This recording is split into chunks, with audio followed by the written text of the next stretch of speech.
Joining us is Democratic candidate Yolanda Prince. How you doing, Yolanda? I'm great. How are you today? I'm doing well. Thank you for joining us. Now, we're going to get to the political topics in a little bit, but first, let's hear about you. Who is Yolanda Prince? Well, I am a lifelong Democrat. I'm from East Texas. My roots run really deep here.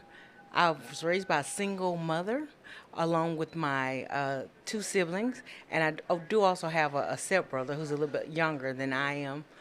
And that's me, not in a nutshell. I also have experience working in the nonprofit education and government fields over the years. I graduated with my bachelor's from Stephen F. Austin State University, and I double majored in public administration and communications, and then I went on to pursue my master's in public administration from University of Texas at Arlington, and that's it. There's a lot to digest there, but first I want to talk a bit more about your career. Talk to me about that work in the nonprofit fields. And you mentioned education there. Talk to me a bit about that as well. You know what? That is something that I've always been passionate about. I was thinking the other day about, you know how they ask you, what do you want to be when you grow up? And I drew a picture of me holding a UNICEF can, and my teacher didn't know what to call it. She was just like, I don't know what that is. But because I would see the commercials when I was little. The age of 5 was a very pivotal age for me, and it showed me by listening to my family when they were sitting around after church on Sundays, talking about the TV shows, current events, and leadership. But that, as I grew up, I became more curious about political leaders and them making decisions and how they made decisions and basically how it affected my life over the years and everything. So that working in those particular fields, because that's what I was interested in. I've always been interested in helping others and helping others achieve the success that they want. So even in elementary, I was like, they would always, they being the teachers, would choose me to tutor the other students in class. So I've always worked with people and helped them pretty much all my life. And talk to me about what led you to want to run for the first congressional district. Well, this has been a lifelong dream. I've been preparing for this really all my life. I've been involved in politics for well over half my life in some way, shape, form, or fashion. So I'm not new to this, I'm true to this. So, in that being said, I've been involved in a lot of different organizations. I was a DNC delegate, or Democratic National Convention delegate. I've been a state party delegate over the span of 20 years. I was the president of the Smith County Democratic Club for about 10 years. I've been a precinct chair, election worker, and so on and so on. So I've been really involved in the community and the party. I've also a member of the nonpartisan group, the League of Women Voters of Tyler and Smith County, among other organizations that I'm a member of. Now let's talk about water, big issue here in East Texas. On your campaign website, you say that Texas must find another solution to the water crisis. What, if anything, should be done on the federal level regarding water? Well, we need to vote to keep our water here. First of all, that's our water, and by funneling it to other states, it's going to leave a lot of areas depleted. Years ago, I went to a TCEQ meeting, and that's when I learned that water was gold. And I'm looking at them like, what? How long does it take to fill a man-made lake? That will be one thing, but it's going to take so long. Like cities south of us, they're about to run out of water, like in the next few days or maybe the next few months. We need to take care of home first. What would you say to areas in other parts of East Texas, not East Texas, but the state in general, who may say, we need this water in order to, continue to prosper, and they would want it? I would say let's keep it here, because billionaires are coming in and sending this water out and making money and profits off of the water. It makes no sense. It's not helping home. I've always been taught So you got to take care of home first. So that'll be basically solution number one. And then I'm also researching other solutions with water. And when I get them, I will definitely post them on my website and let you all know. Do you have an idea for what that solution may be, just talking right now? No, not at this time. I'm researching different ways, not only in the U.S. but different, outside of the country. And then I depend on the experts when it comes to issues that I don't know. I don't formulate my own opinion on things. I, try to talk to them, and that's what I'm doing now, is researching that issue. I do want to ask you too, water also factors into data centers, which are another, big topic here in East Texas, their development. How do you view the balance between what some see as an economic gain in building data centers and concerns that their development would harm East Texans? That is a very good question, because data centers will take up a lot of water. I mean, I don't have the exact numbers, but in looking at that and the controversy, not only with the water, but these data centers and how much it's going to take, and then seeing that they're going to be built in rural areas. The last number I received was over 200 data centers going to be built in Texas within the next couple of years. I'm just amazed that they're going to build that many of them. And take the water away from local residents. And then what I'm also researching right now is the residual from taking this water and how it's going to affect, because it's kind of like, quote unquote, a factory. And sometimes when factories are built in these communities, they pollute the water. I'm not saying all of them, but sometimes they pollute the water, or they emit, hazardous waste into the air and the land also. So that's what I don't want to negatively affect. I know it's going to be a lot of money, but from what I'm hearing is, research, it's only going to be for a short period of time. These people are going to come in and build it and make money while they're there, but then they're out. And so how does that leave that particular community? That's what I want to know. You mentioned pollution there. It sounds like the environment is a concern to you. Talk to me about that. You know what? It is a concern for me, because being from Texas, period, and reading the numbers, how we're one of the most polluted states in the country, at times, that does, because I've seen firsthand with people that I know that have been affected by the air quality. People like in my own family and friends that have asthma, and how it affects them. Even myself, I have allergies, so sometimes when things are in the atmosphere, it does negatively affect me. And no, this is not my normal voice. This is my allergy voice, by the way. Well, there are some allergies that are going around right now. And I do want to ask you about affordability, a big topic on voters' minds. What would you do to try and lower costs for folks across the 1st Congressional District? Well, one of the first things that I would tackle is raising the minimum wage. I know that Democrats have tried to do that over the years, but come on now. Nobody can live off of $7.25 an hour. What number are you looking at? Well, I'm looking to do it in increments. I think that would be the best way, because I am also a small business owner, so I get it that, it will raise what you are and lower your profit levels, but people have got to survive. $7.25 is not going to get it. I would suggest for the first between $9.50 and $10 an hour, and then do it in increments from there. And there again, I would rely on the experts to see what the increments are, but that's where I would start, between $9.50 an hour to $10, because I researched other larger cities, and even though the federal minimum wage is $7.25. Cities like D.C., it's like $17. Minimum wage there. Of course, it is that would be at the local level, but getting with the mayors and seeing how that would help the constituents in our cities, like in Tyler. So on your website, it mentions you want no less than $15 an hour minimum wage. Is Yeah. that would it be in increments to get to that number? Yes, to get to that number. Yes. And is that the specific number you're looking at for the minimum wage? Eventually reach $15 an hour? No, I wish everybody could make $1 million an hour because as far as I'm concerned, having to had to work multiple jobs at one time just to make the ends barely touch, I completely understand. East Texas struggles and just people's struggles of trying to make it. There have been times when even I went to the grocery store and I had to put stuff back.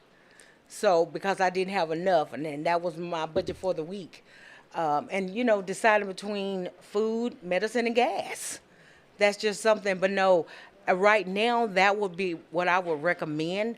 But again, after talking to the experts and seeing, and especially economists, talking to them and getting a reasonable number, because again, businesses are in business to make money, not lose money. But when you have billionaires that are profiting off of people making $7.25 an hour, that's not right. But again, is there a specific number for the minimum wage you are looking at? You want it to be 15 an hour, more than that? I'm just trying to Right get an now, idea. yes, right now, yes, $15 an Would that hour be is my adjusted? goal. Would that be adjusted yearly for inflation? That is my goal. Okay. And to put that, but I will start with 950 between 10. Then when we get to 15, but again, we will look at that and see how it helps our American people and our East Texans at the end of the day. And we talk about the minimum wage. Is there anything else you want to see done to help lower costs for East Texans? Oh God, where can I start? One thing would be food, because I refuse to buy beef right now. I'm not paying. The last time I checked, it was like $6 and something a pound. I refuse to pay that right now, and that's not even for like a steak or anything. That's just for regular, normal ground beef. I'm not doing it. Another thing is with our prescriptions.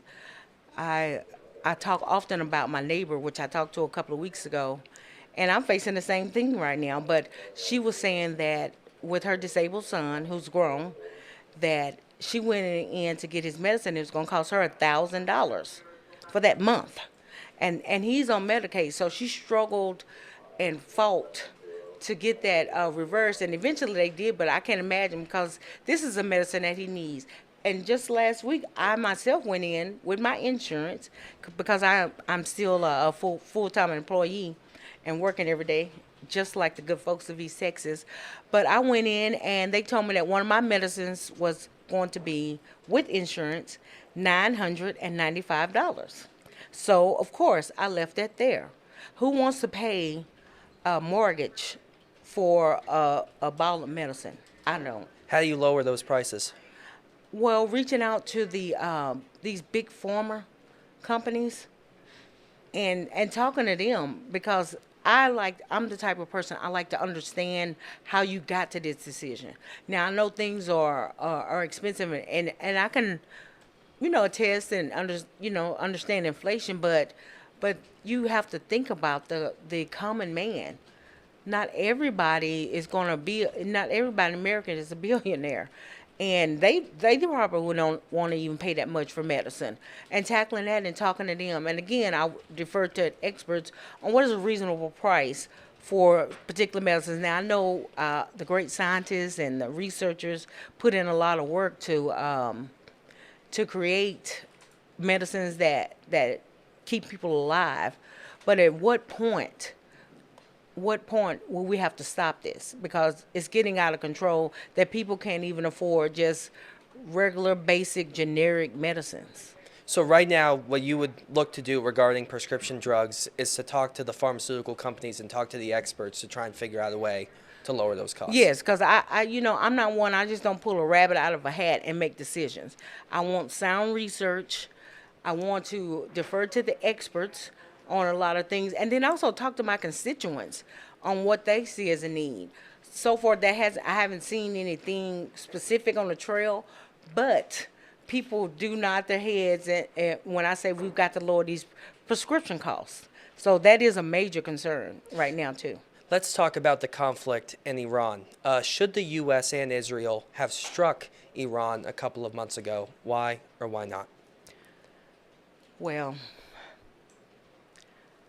I don't see a reason why they did it in the first place. So I'm going to say no. I don't see a reason. I've been researching and trying to look to see what is a sound reason to go into war with a country. That's why we have peace talks. That's why we have negotiations. That's why we have laws and protocol and processes before we do go into war.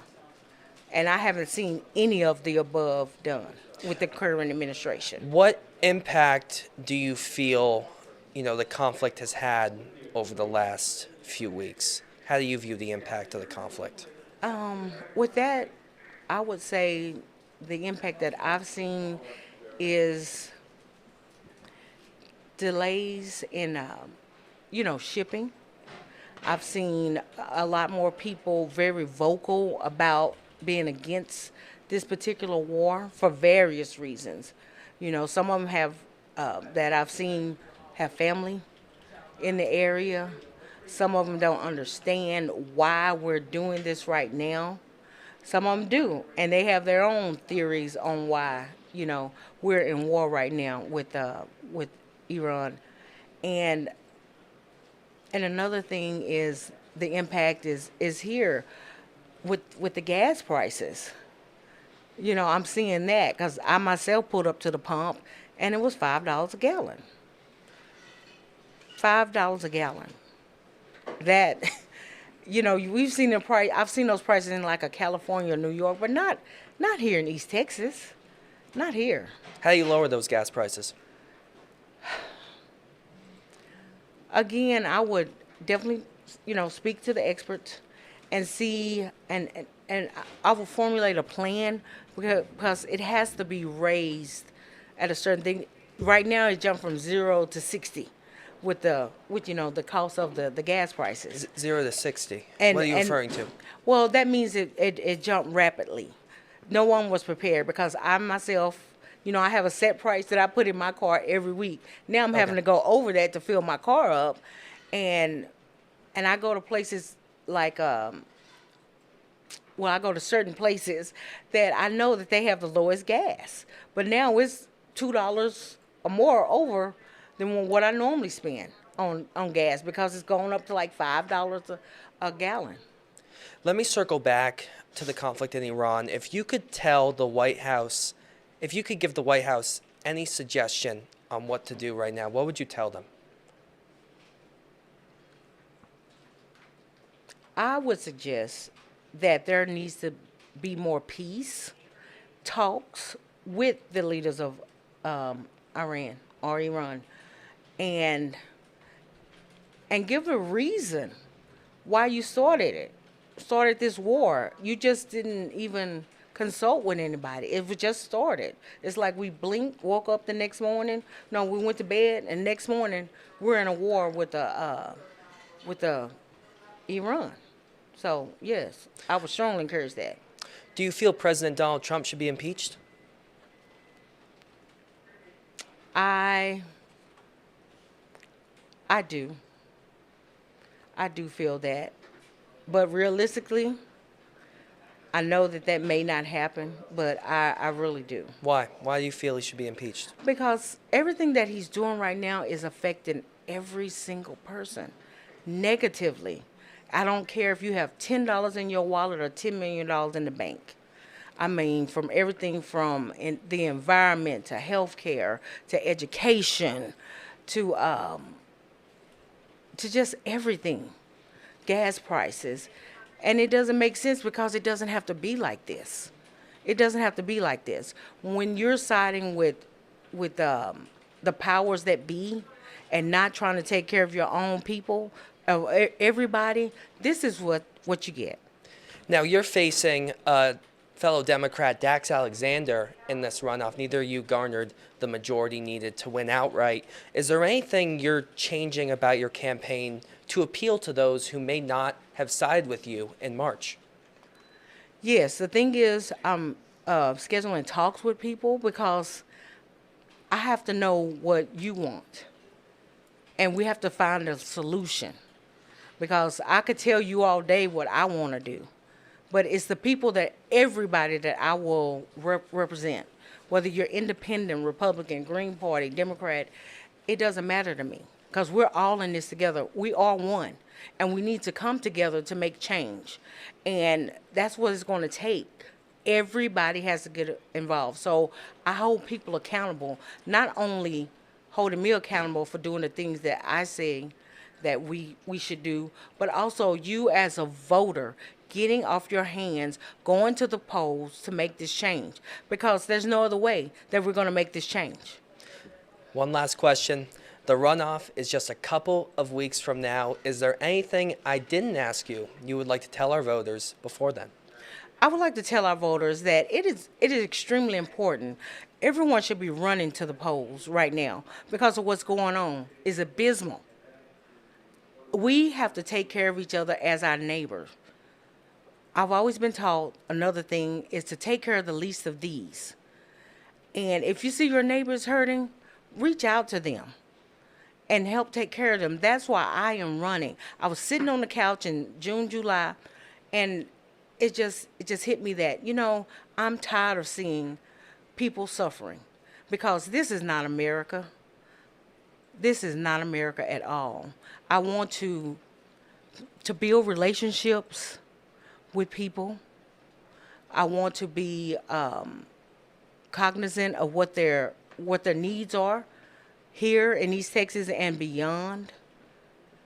And if I am elected, I will definitely lead with integrity. I will listen to the people that I represent and voice their concerns in rooms where decisions are made in D.C. And most importantly, represent each and every East Texan. Democratic candidate for the 1st Congressional District, Yolanda Prince. We appreciate you coming on the show today. And thank you so much for having me. I appreciate that, Michael.